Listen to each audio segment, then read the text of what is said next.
중국 군 수뇌부에서 중대한 정치 사건이 공식 확인됐죠. 1월 24일 중국 공산당 중앙군사위원회 부주석 장 유샤와 중앙군사위원회 위원이자 합동참모부 참모장 류전리가 동시에 중대한 기율 법률 위반 혐의로 입건 조사에 들어갔다고 중국 당국이 발표했는데요. 며칠 전부터 해외와 온라인을 중심으로 두 사람의 신변 이상설을 둘러싼 각종 소문이 떠돌더니 결국 중국 국방부의 공식 발표로 확인된 겁니다. 관영 CCTV는 이날 국방부 발표를 인용해 중앙의 연구 결정에 따라 장유샤와 류전리를 입건해 심사 조사한다라고 전했습니다.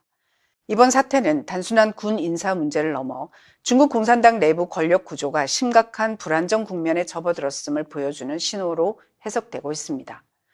시간 순으로 보면 이상 징후는 이미 며칠 전부터 포착됐는데요.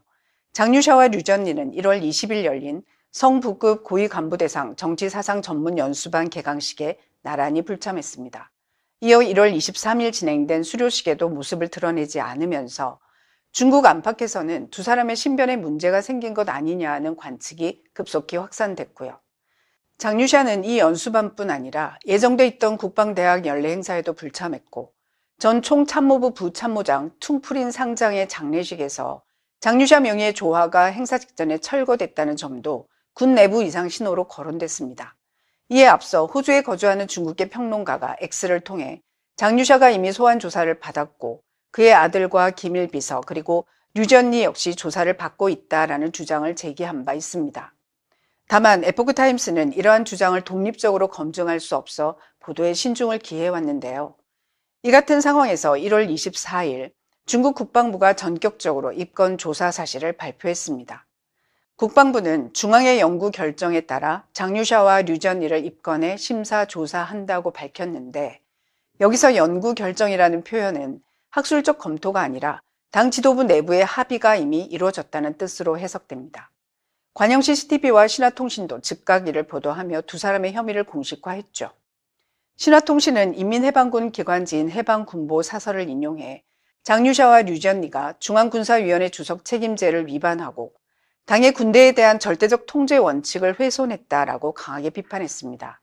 사설은 이들의 행위가 중앙군사위원회의 권위를 약화시키고 전군 장병의 정치적 기반과 군의 정치 생태, 전투력 강화에 심각한 타격을 줬다면서 나아가 중국 공산당의 집권 기반 자체에까지 충격을 가했다라고 지적했는데요. 전문가들은 이번 발표 방식 자체가 매우 이례적이라고 평가합니다. 미국에 거주하는 작가이자 시사평론가 천포쿵은 이번 발표의 특징으로 세 가지를 꼽았습니다. 첫째는 속도입니다. 그는 통상 중국 고위층이나 군 고위장성이 실각할 경우 일정 기간 공개석상에서 사라진 뒤 직책 이동이나 간접 신호가 먼저 나타나고 상당한 시간이 흐른 후 공식 발표가 나온다면서 그러나 이번처럼 소문이 퍼진 직후 곧바로 입건 조사가 공식 발표된 건 비정상적인 속도라고 설명했습니다. 둘째는 직접성입니다. 이번 통보에선 전직이나 면직 같은 완곡한 표현 없이 현직 정치국 위원과 군사위원회 부주석, 합참 참모장이라는 직함을 그대로 명시한 채 즉각 조사에 착수한다고 발표했거든요. 그는 이를 두고 기존의 치약자기식 단계적 정보 공개 방식과 완전히 다른 형태라고 평가했습니다. 셋째는 전례 없음입니다. 현직 정치국 위원이자 중앙군사위원회 부주석에 대해 당 중앙의 결정이라는 형식으로 직접 조사 사실을 발표한 사례는 시진핑 집권 전후를 통틀어 찾아보기 어려운데요.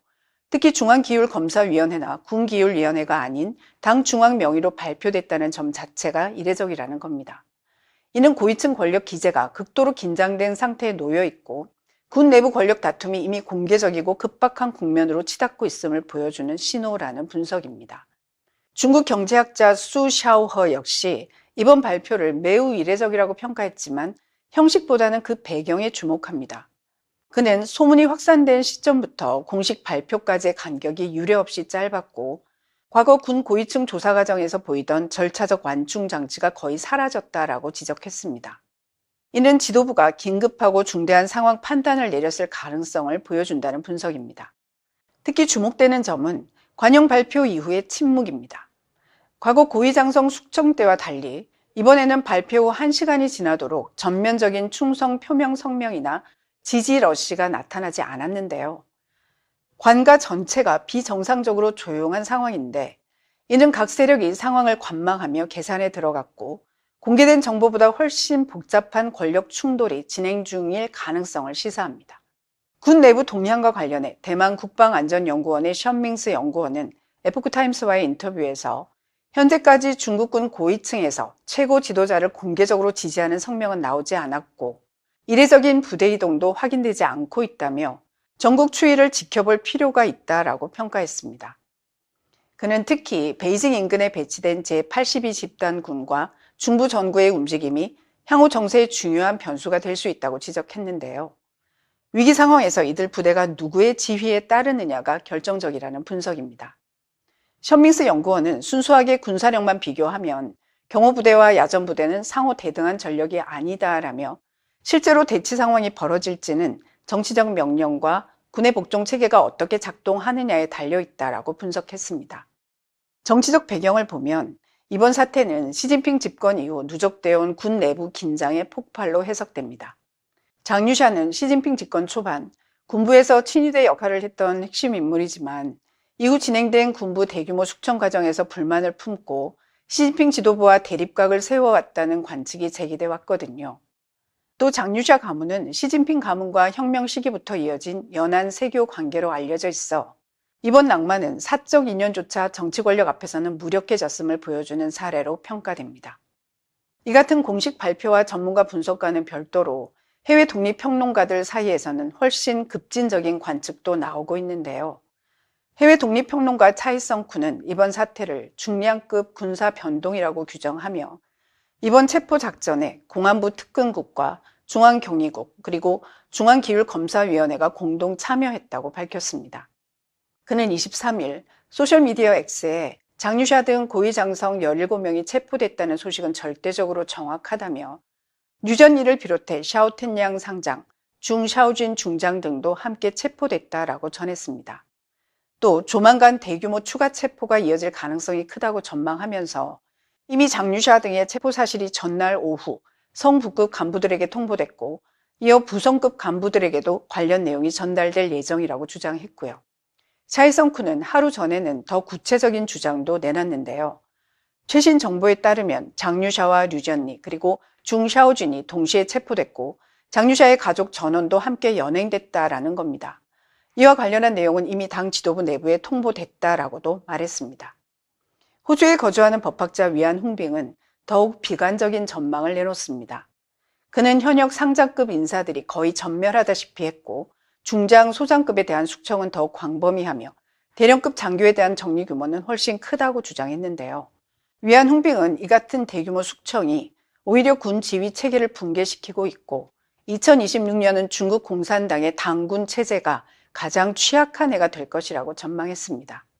이어 당원과 관료사회 전반에 걸쳐 시진핑 지도부에 대한 불신과 체제의 장래에 대한 절망감이 급속히 심화되고 있다면서 대규모 숙청이 충성을 담보할 것이라는 시주석의 판단과 달리 새로 발탁된 장교들 역시 같은 불충의 악순환을 반복하게 될 것이라고 말했습니다. 수 샤오허는 이번 사태를 1971년 린벼오 사건 이후 보기 드문 군정 혼란으로 평가하며 그 파장이 정치와 경제 전반으로 확산될 수 있다고 경고했는데요. 그는 고도의 불안정성이 형성되는 가운데 당내 일부 세력이 향후 권력 구도에 영향을 미치기 위해 강도 높은 정치적 투쟁 방식을 사용할 가능성도 배제할 수 없다고 분석했고요. 수 샤오허는 사태의 최종 흐름은 아직 관찰이 필요하다면서 중국 전국이 중대한 변곡점에 진입했음을 시사했습니다. 천포쿵 역시 이번 발표를 단순한 반부패 조치나 기강 위반 조사가 아닌 중국 공산당 권력 구조의 대규모 재편이 외부로 드러난 신호라고 진단했는데요. 그는 향후 정세를 가를 핵심 변수로 군 내부에서의 반발 여부, 당내 표면적 안정 유지 가능성, 이번 사태가 불러올 연쇄적 파장을 통제할 수 있는 최고 지도부의 능력 등을 꼽았습니다. 정리하면 전문가들은 이번 사건이 단순한 반부패 조사나 기강 확립 차원이 아니라 중국 공산당 권력 구조의 대규모 재편이 외부로 드러난 신호일 가능성에 주목하고 있습니다. 결국 장유샤, 류전이 동시 낭만은 단순한 인사 조치를 넘어 중국 권력 핵심부의 균열이 공개적으로 드러난 사건이라는 점에서 이번 사태는 향후 중국 전국을 가늠할 중대한 분기점이 될 것으로 보입니다. 중앙군사위원회 부주석 장유샤와 중앙군사위원회 위원 겸 연합참모부 참모장 류전리가 공식 낙마한 가운데 체포 경위와 배경을 둘러싼 충격적인 주장들이 해외 중화권과 반체제 인사들로부터 쏟아졌는데요. 이들이 쿠데타 미수 혐의로 체포됐다는 주장이 나왔습니다. 캐나다를 거점으로 활동 중인 중국 민주화운동가 성쉐는 내부 소식통을 인용해 장유샤와 류전리가 1월 18일 밤 시진핑 체포를 계획했다라고 주장했는데요. 그는 이 이야기를 사건 이후가 아니라 사태가 드러나기 전부터 접했다고 밝혔습니다.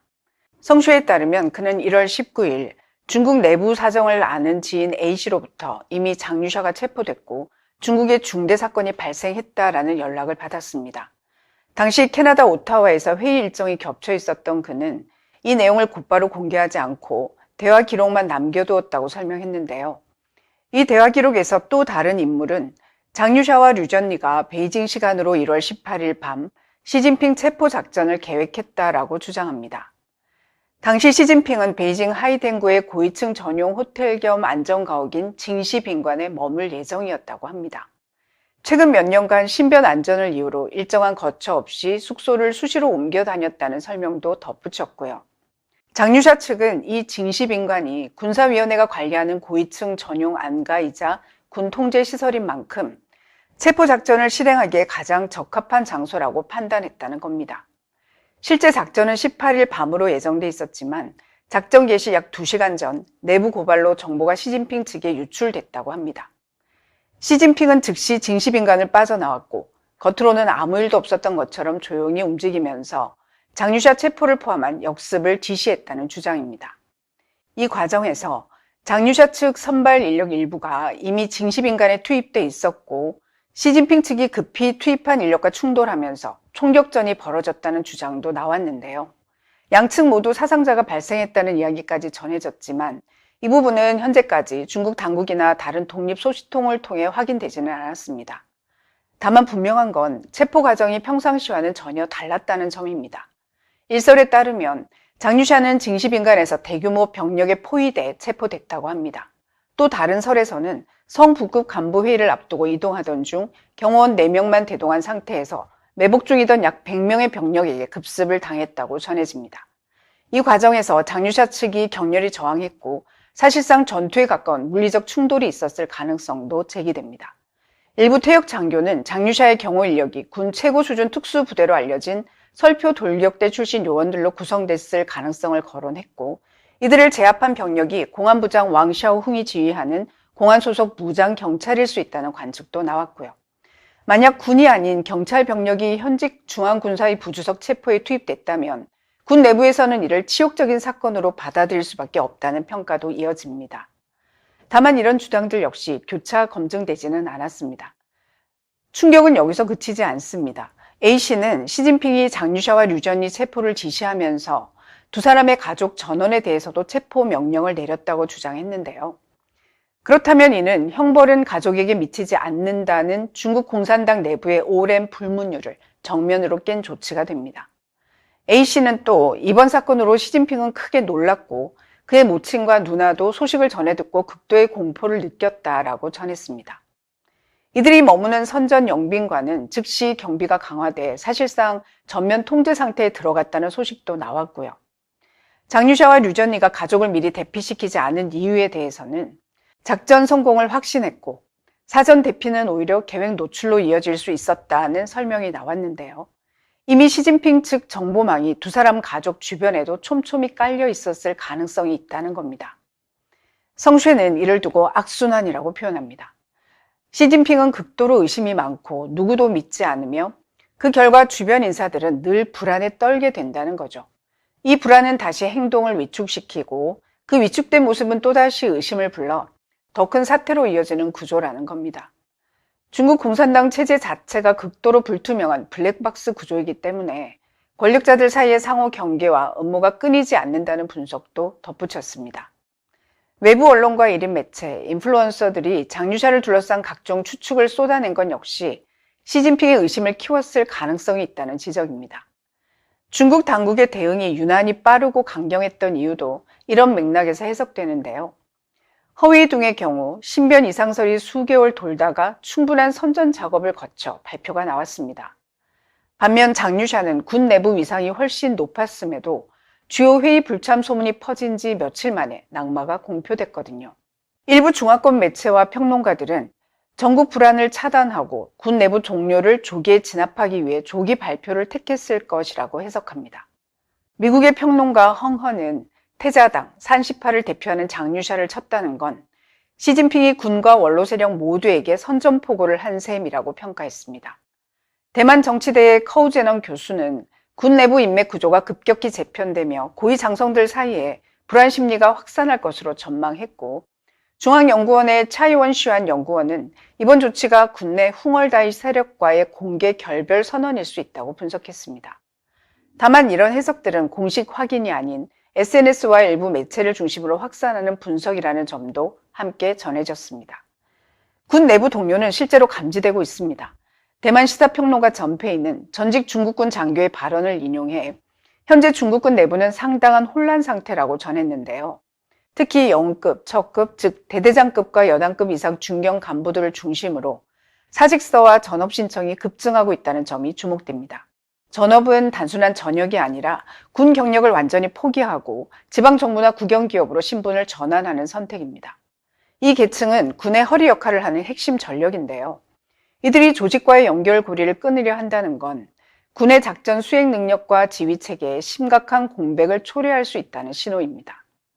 여기에 더해 시진핑 측이 각 집단군 군단장들에게 이번 조사에 대한 지지 표명을 요구했지만 다수 지휘관이 공개 발언을 회피하며 침묵을 유지하고 있다는 주장도 나옵니다. 공개 반발도 공개 지지도 아닌 말하지 않음이라는 방식의 소극적 저항인데요. 전페이가 인용한 퇴역 장교는 이 상황을 탕핑, 즉 누워버린 상태에 비유했습니다. 명령은 형식적으로 따르지만 적극적으로 호응하지는 않는 국면이라는 것이죠.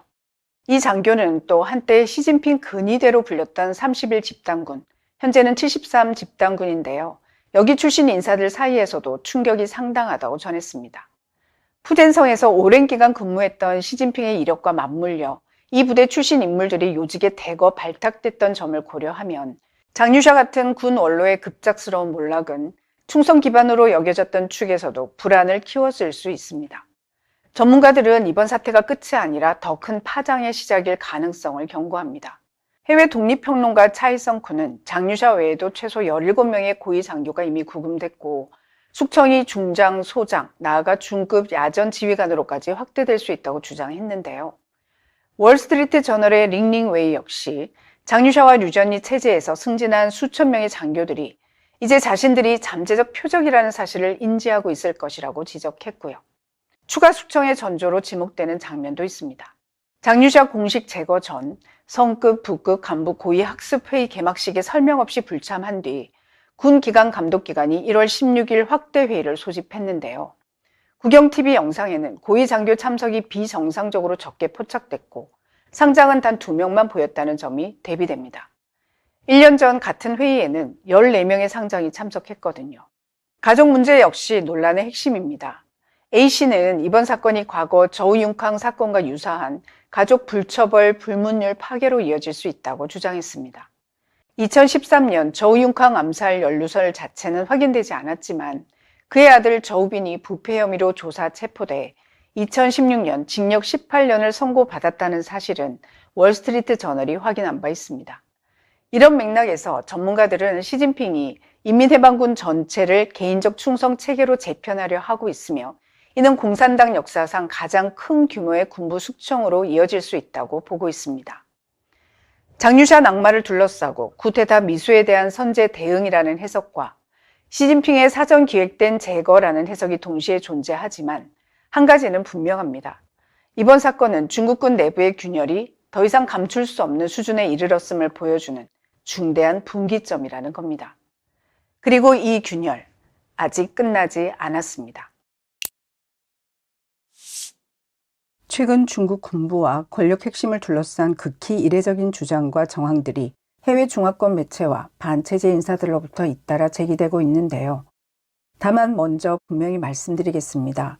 지금 전해지는 상당수 내용은 중국 당국의 공식 확인이 없고 독립적인 교차 검증도 이루어지지 않은 상태입니다. 그렇지만 발언자, 시점, 정황이 구체적으로 제시되고 있어 국제사회의 주목을 받고 있습니다.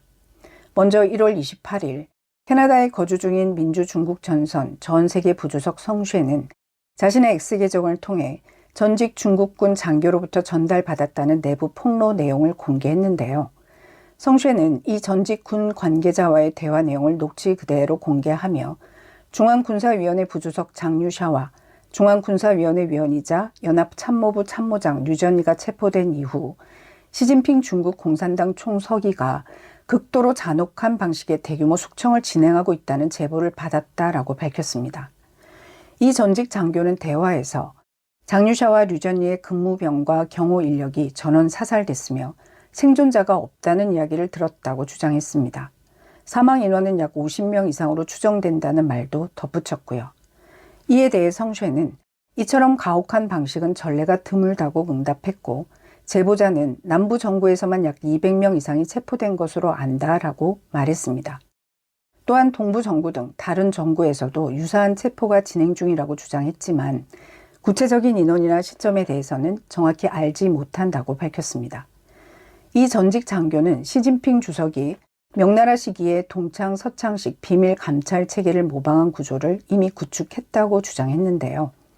그에 따르면 중앙경위국 규모는 과거 약 1000명 수준에서 현재 약 12,500명까지 확대됐다고 합니다. 또 다른 감시 집행 조직은 기율검사위원회 명의로 운영되지만 실제로는 법적, 군사적 통제를 받지 않고 직접적인 체포, 처형 권한까지 행사한다는 주장입니다. 이 조직은 중앙군사위원회나 정치국 상무위원회에도 보고하지 않고 오직 시진핑 개인에게만 책임을 지는 구조라는 설명도 나왔습니다. 실제 운영은 중국 공산당 정치국 상무위원 차이치가 맡고 있다는 주장도 제기됐는데요.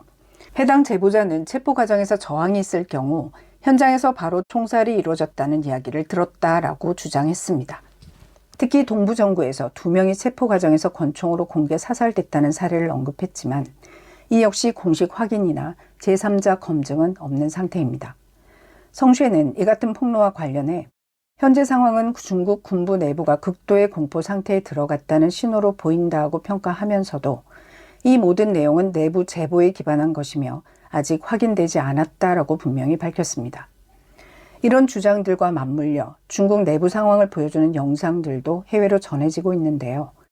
베이징 시민들이 공유한 영상에는 1월 28일 밤 베이징 중난하이 인근에서 총격전으로 추정되는 소리가 담겨 있다는 주장이 제기됐습니다.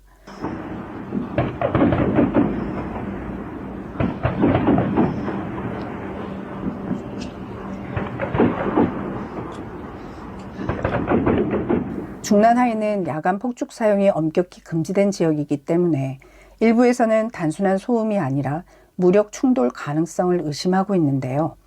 다만 이 소리가 실제 총성인지 어떤 상황에서 발생했는지는 현재까지 확인되지 않았습니다. 그렇지만 장소의 특성상 권력 핵심부에서 이상 상황이 발생한 것 아니냐는 추측이 확산되고 있습니다. 또 다른 영상에서는 1월 27일 새벽 베이징 외곽 퉁저우 지역의 장갑차, 군용 차량, 중화기, 의료장비로 보이는 차량들이 대규모로 집결해 있는 모습이 포착됐다는 주장도 나왔습니다. 이 영상들이 사실이라면 전국 각지의 병력이 베이징을 중심으로 이동하고 있는 정황으로 해석될 수 있습니다. 물론 이 역시 훈련이나 경계 강화 차원일 가능성도 배제할 수는 없습니다. 이 같은 주장들 속에서 나온 두 번째 소식입니다. 1월 28일 미국에 거주 중인 전 상하이 기업가 출신이자 시사평론 활동을 하고 있는 후리런은 자신의 1인 미디어 방송을 통해 또 하나의 충격적인 주장을 내놓았습니다. 후리런은 중국 공산당 중앙조직부 부부장급 인사가 최근 해외로 탈출하는 데 성공했다라고 밝혔습니다. 그는 이 사건을 계기로 체제 내부 인사들의 대규모 해외 이탈이 시작되고 있다고 주장했는데요.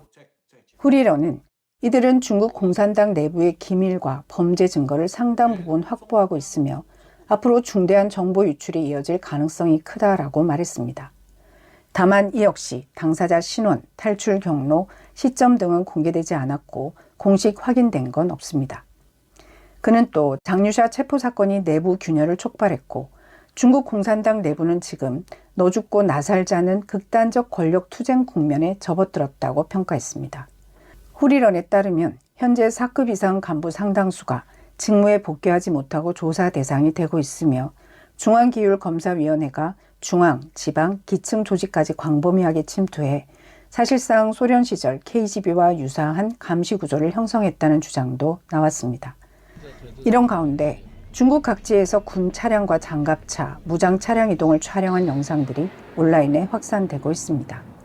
베이징 시민들과 중국 네티즌들은 중난하이 인근 장안가, 베이징 주요 진입로에서 무장경찰, 중앙경위국 요원으로 보이는 검은 복장의 인원들이 대거 배치됐다고 증언했습니다. 전 중국 외교부 관리 출신인 한렌 차오 역시 X를 통해 베이징 장안가에 군, 경, 헌병, 특수부대가 합동 배치됐다는 사진을 공개했는데요. 다만 현재 유통 중인 군 차량 영상의 촬영 시점과 장소, 실제 목적은 독립적으로 확인되지 않았고 중국 당국은 이에 대해 공식 입장을 내놓지 않고 있습니다. 이와 관련해 성쉐는 이 같은 군 동향은 단순한 훈련 차원이 아니라 군 내부 불만과 연동된 움직임일 가능성을 내부 소식통으로부터 전해들었다라고 밝혔습니다. 또 다른 미국 거주 중국 민주화 인사 탕바이 차오는 장유샤 사건은 아직 완전히 종결되지 않았고 체포의 정당성을 둘러싼 내부 논쟁이 계속되고 있다라고 주장했습니다. 미국 월스트리트 저널 역시 중국 당국이 장유샤, 류전이와 함께 승진한 장교들의 전자기기를 회수했으며 수천 명의 군 장교가 잠재적 조사 대상이 될 수 있다라고 보도한 바 있습니다. 현재까지 확인되는 건 단 하나, 중국 군부와 권력 핵심을 둘러싼 상황이 정상적인 권력 교체나 통상적 인사 조정의 범위를 벗어난 듯한 정황이 다수 포착되고 있다는 점입니다. 다만 오늘 전해드린 내용은 대부분 해외 제보와 영상에 기반한 것으로 향후 추가 검증이 필요합니다.